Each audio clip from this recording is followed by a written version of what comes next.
Okay, so we just read about the treacherous death of Simon, who, was killed when he went to dinner with people that I guess he was trusting. So here's the eulogy. Uh, who said this? King Demetrius, I believe, said this about Simon. Reading from number 14.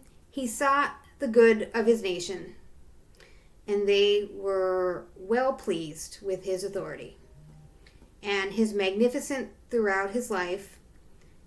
And to crown all his magnificences, he took Joppa, made it his harbor, gaining access to the islands of the sea.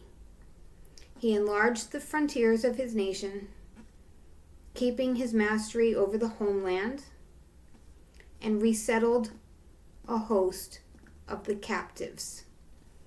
He conquered Gezer, Bethzor, and the citadel, and cast out the unclean thing from it. No one could resist him.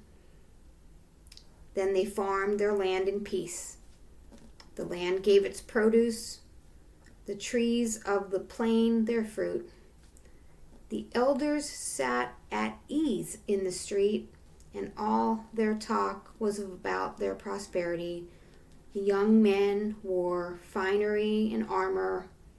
He kept the towns supplied with provisions and furnished the fortifications until his fame resounded to the ends of the earth. He established peace in the land, and Israel knew great joy. Each man sat under his own vine and his own fig tree, and there was no one to make him afraid.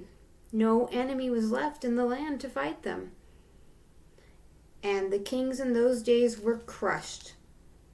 He gave strength to all the humble folk among his people. He cleared away every renegade and wicked man. He strove to observe the law. He gave new splendor to the temple, replenishing it with sacred vessels.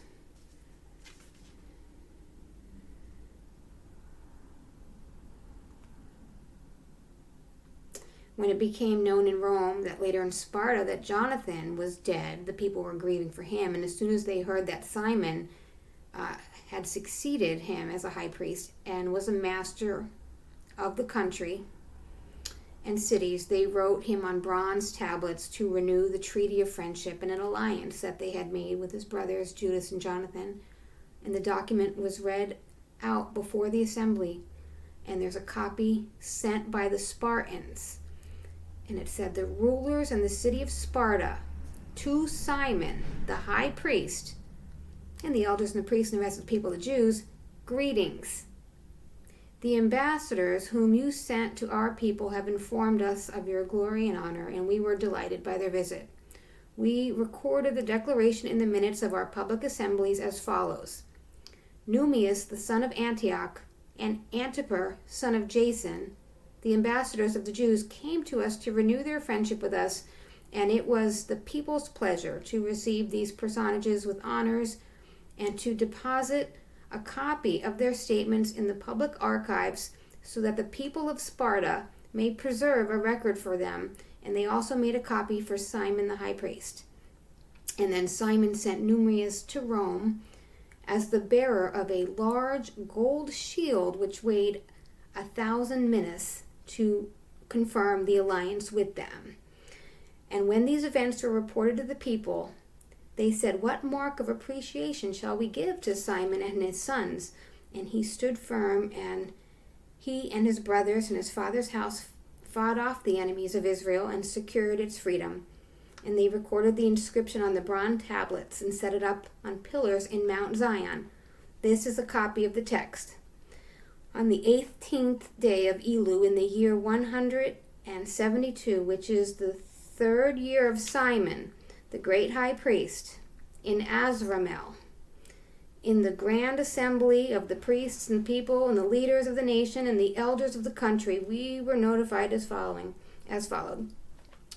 When there was frequent fighting in the country, Simon, the son of Matthias, a scion of the line of Joram, and his brothers courted danger, withstood the enemies of our nation to safeguard the integrity of their sanctuary and the law, and so brought their nation great glory.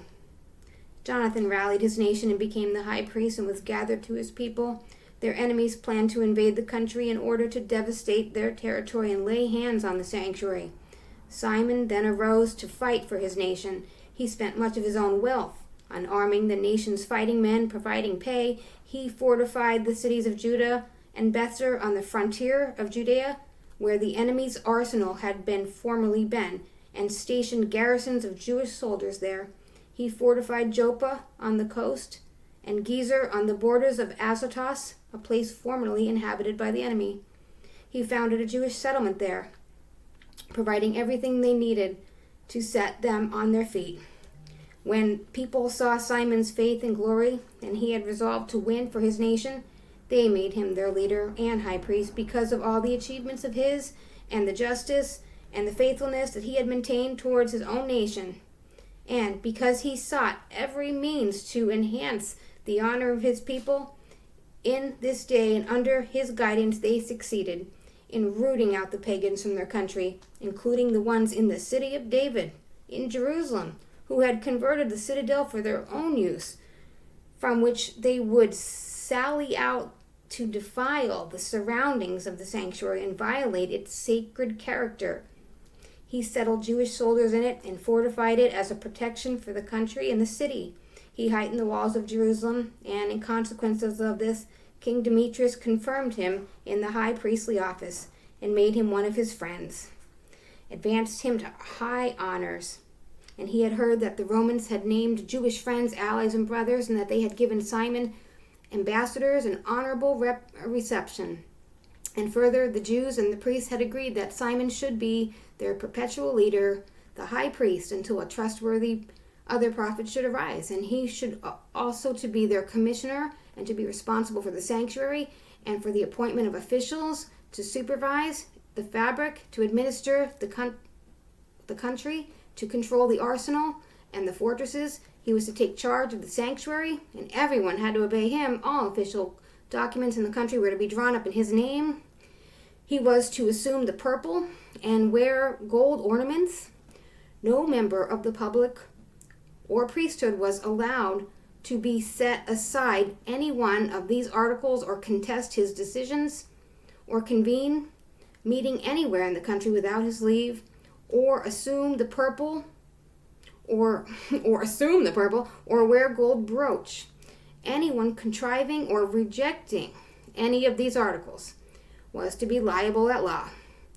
And all the people consented to grant Simon the right to act on these decisions, and Simon accepted this and consented to assume the high priestly office and to act as a military commissioner and ethnarch of the Jews and their priests, and to preside over all. And they ordered that this degree should be inscribed on bronze tablets and set up in the temple precinct in a prominent place, and that the copies should be deposited in the treasury and made available to Simon and his sons.